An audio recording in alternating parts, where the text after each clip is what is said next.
In the small village of Umuoma, there lived a woman named Adaobi. She was known far and wide as the most beautiful woman in the land.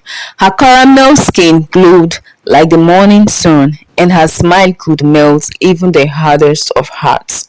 But Adaobi was no ordinary woman. She was a prostitute, and not just any prostitute. She was anointed. It all started when Chike, the village carpenter, visited Adaobi one fateful night. The next morning, Chike woke up to find that his business had boomed overnight.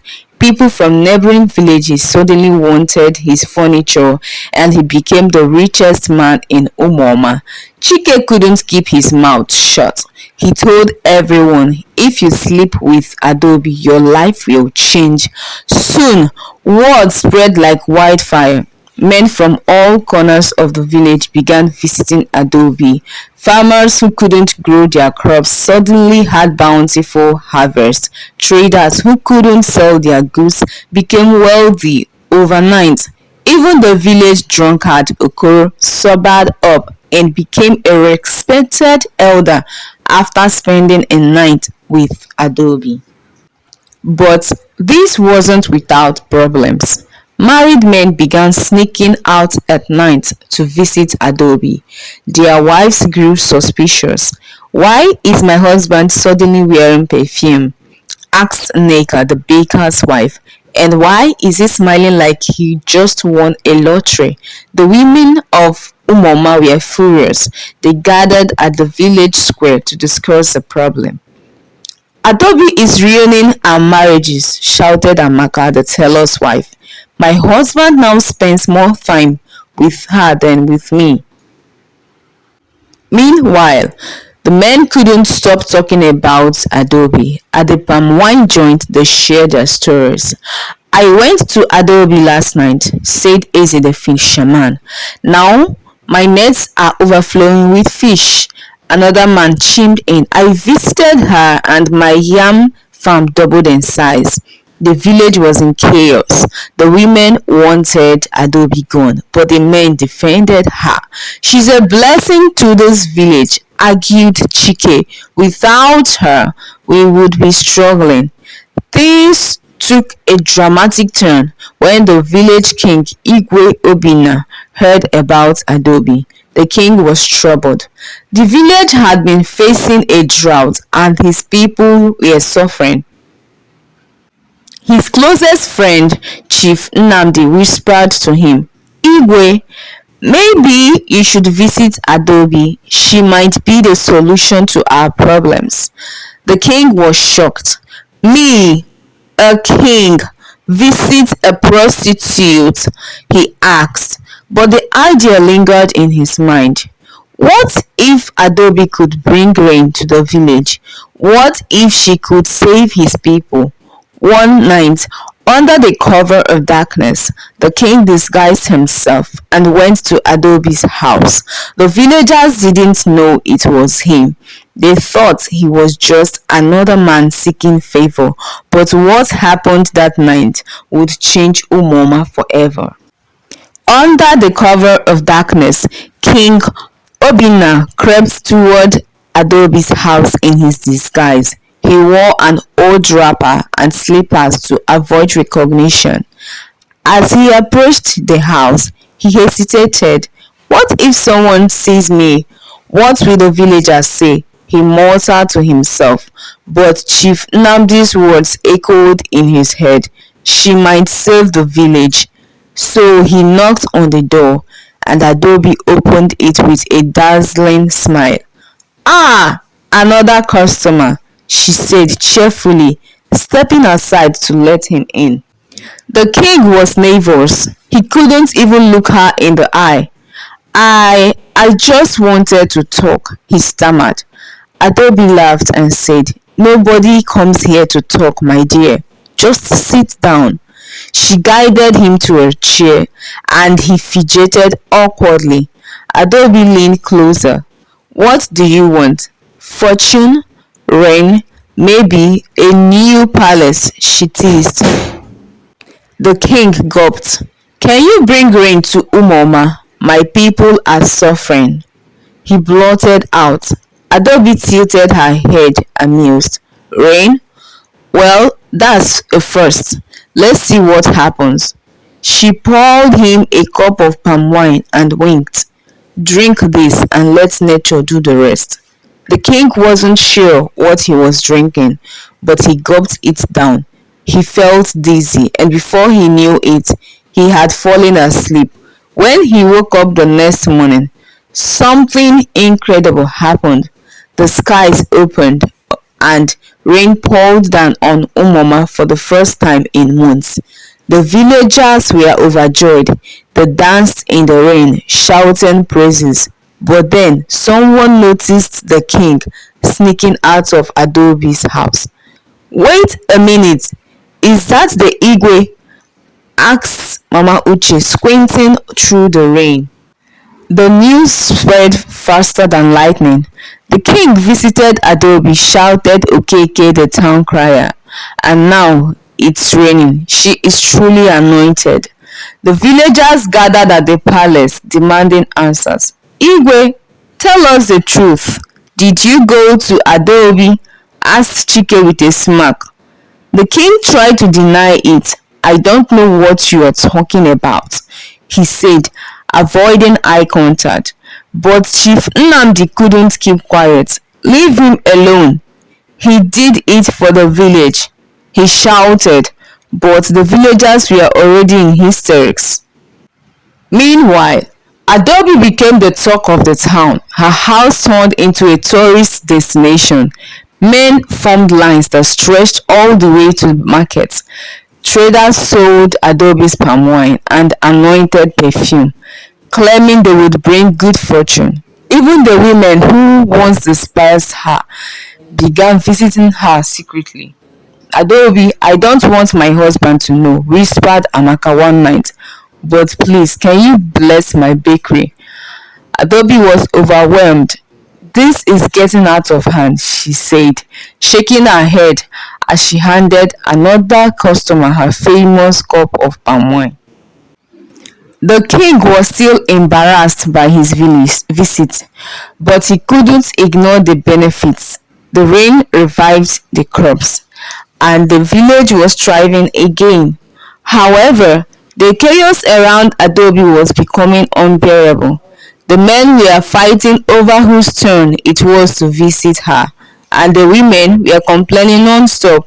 One night, the king called Chief Nnamdi for advice. What should I do? She's helping the village, but she's also causing so much trouble. Chief Nnamdi sighed. Igwe, you must convince Adaobi to use her powers differently. Maybe she can bless people without, her usual method. The king nodded. I'll talk to her tomorrow. The next day, the king arrived at Adaobi's house with his guards. The villagers gathered to watch, whispering to each other. What's he going to do? Asked Okoro, munching on roasted corn. The king knocked on the door, and Adaobi opened it with a raised eyebrow. Back so soon, your majesty, she teased. The king cleared his throat. Adaobi, I need you to change your words. The village depends on you, but there has to be another way to share your gift. Adaobi smirked. Change my ways? Why don't you tell me what my gift really is, Igwe? The king was speechless. He realized he didn't actually know the source of Adaobi's powers. Was it her palm wine, her charm, or something else entirely? At that moment, the stranger, the same one who visited Adaobi years ago, appeared out of nowhere. He stood tall and cloaked, his presence sending chills down the villager's spine. What are you doing here? Adaobi demanded, her voice trembling. The stranger smiled mysteriously. It's time to reveal the truth about your gift. The crowd gasped. What truth? They asked, leaning close. The villager stood frozen as the villager removed his hood, revealing a face that seemed both familiar and otherworldly. His deep-set eyes scanned the crowd, landing on Adaobi, who stood rooted at her doorstep. "You have been blessed with a gift, Adaobi," the stranger said, his voice calm but commanding. "But now it is time for the truth." The villagers gasped. "The truth? What truth?" Mama Uche blurted out, clutching her wrapper tightly. Even King Obinna leaned forward, his curiosity piqued.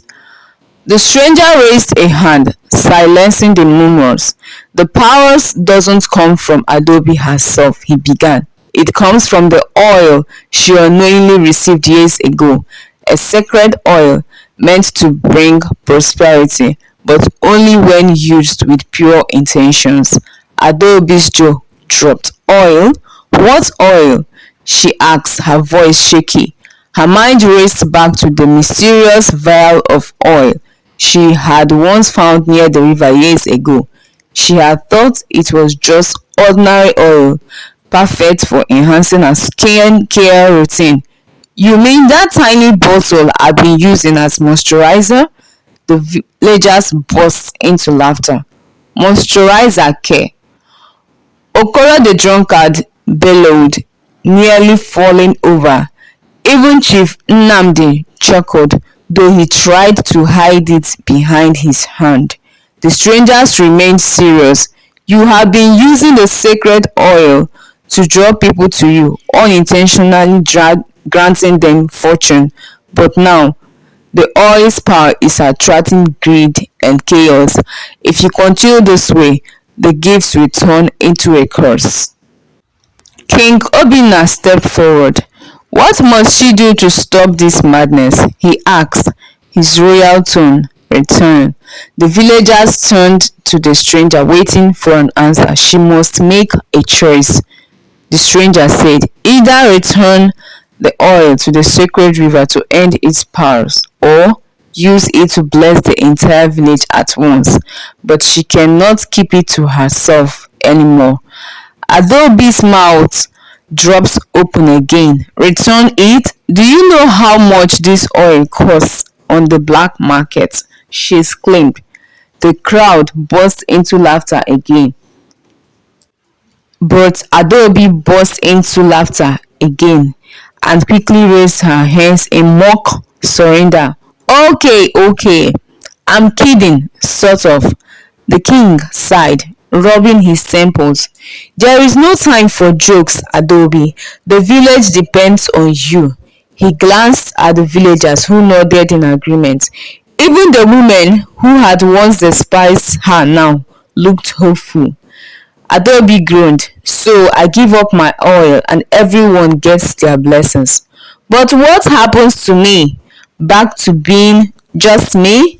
The stranger smiled faintly. "True blessings come not from what you hold on to, but from what you give away." The villagers watched in anticipation as Adaobi mulled over her decision. Chief Nnamdi whispered to King Obinna, "Do you think she will give it up, or will she keep moisturizing?" "I heard that," Adaobi snapped, glaring at Nnamdi, but her frustration melted into a smirk. "All right, fine. Let's take this oil back to where it came from."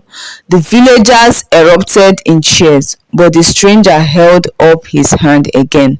"There is one condition," he said, and the crowd immediately quieted. "The journey to the sacred river is not an easy one. Adaobi must go alone." Gasps rippled through the crowd. "Alone? In this dangerous forest?" Mama Uche cried. "I'll go with her," King Obinna declared. "As her king, I will protect her." Chief Nnamdi clapped his hands. A king and a prostitute on a sacred journey. This will make a great story for the ancestors. Adaobi and King Obinna walked cautiously deeper into the forest. The air grew thick, and strange sounds echoed around them. Adobe clutched her woven bags tightly and muttered, "Why is it so quiet? This is the kind of place where spirits come out to play." King Obinna tried to act brave, gripping his scarfed staff, but beads of sweat rolled down his face. "It's just the forest," he said, though his voice cracked a little. Suddenly, a monkey swung down from the trees and snatched Adobe's bag. She screamed, "Hey! That's my bag! You better bring it back, you hairy thief!" The king shouted, "Stop! Give it back!" as he waved his staff at the monkey. But the monkey laughed, yes, laughed, and scurried up the tree with the bag. Adobe stomped her foot. Even the animals in this forest have attitude. What's next? A talking owl. As if on cue, an owl hooted from a nearby branch, its large yellow eyes staring at them. Adobe froze. "Oh no, I was joking," the king whispered. "Let's just keep moving." As Adobe and the king walked deeper into the forest, they heard the sound of laughter. At first, Adobe thought it was the trickster spirits again, but then she realized the laughter was coming from a small village. Yes, a bush. Its leaves shook as it let out high-pitched giggles. Adobe crossed her arms. "Oh, great! Now plants are making fun of me." The king tapped the bush with his staff. "Who are you? And why are you laughing?" The bush spoke in squeaky voice. "I laugh because humans are so foolish. You walk through a sacred forest without knowing its rule. Step 1. Never cross a laughing bush without giving it reason to laugh louder." Adobe groaned. "You want a joke? Fine. Why did the palm wine climb the iroko tree?" The bush stopped laughing for a moment. "Why? To get to the top and forget its troubles," Adobe said dramatically. The bush burst into even louder laughter. "Good one, you may pass." The king shook his head as they continued. "I can't believe you just told a joke to a plant." The pair stumbled upon a tall tree with a shining bark that reflected like a mirror. Adobe stopped and gasped. "Look at this. I can see myself clearly. My dress looks fabulous, doesn't it?" The king frowned. "We don't have time for this. Let's keep moving." But as they tried to walk past, the mirror tree spoke. "You cannot pass unless you answer me. What is your greatest fear?" Adobe froze. "My greatest fear? Probably ending up like Okoro, the village drunk." The tree glimmered and his voice softened. "Honest answers are always rewarded. You may pass."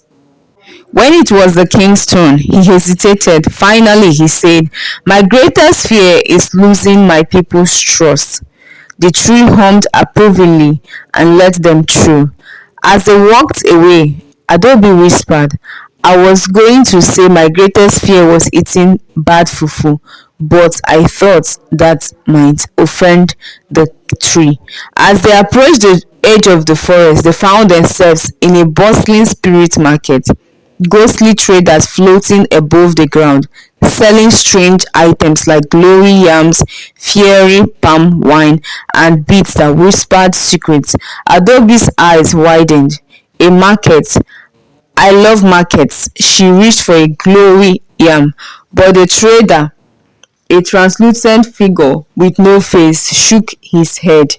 "These are not for humans to touch." The king frowned. "We don't need glory yams. Let's just move along." But Adobe couldn't resist. She pointed at a bottle of palm wine that seemed to sparkle. "What about that? How much?" The trader leaned in close and hissed, "One secret." Adobe tilted her head. "What kind of secret?"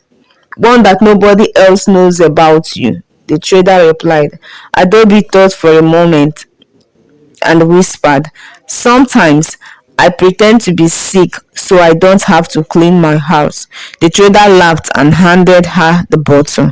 The king shook his head. "I can't believe you just traded the secret for palm wine." Adaobi grinned. "You never know when sparkling palm wine might come in handy." As Adaobi and King Obinna keep moving into the sacred forest, they stumbled upon a clearing filled with beautiful women, each radiating unworldly glow. The women were dressed in vibrant traditional Igbo attire, adorned with coral beads and intricate hairstyles. They were singing and laughing, their voices harmonizing with the rustling leaves. One of the women stepped forward, holding a calabash filled with sparkling water. "Welcome, travelers," she said with a smile. "We are the daughters of the forest, each blessed with a unique gift. Come join us." Adaobi raised an eyebrow. "Daughters of the forest? This forest has more surprises than a village market." The king, however, was mesmerized. His eyes darted from one woman to the next, and he couldn't stop smiling. "Such beauty," he muttered. "Even the stars would be jealous." The women offered them food and drink, and soon the king and Adaobi found themselves laughing and enjoying the company of the forest ladies. One woman played a flute that made the trees sway, while others conjured fireflies that danced in the air.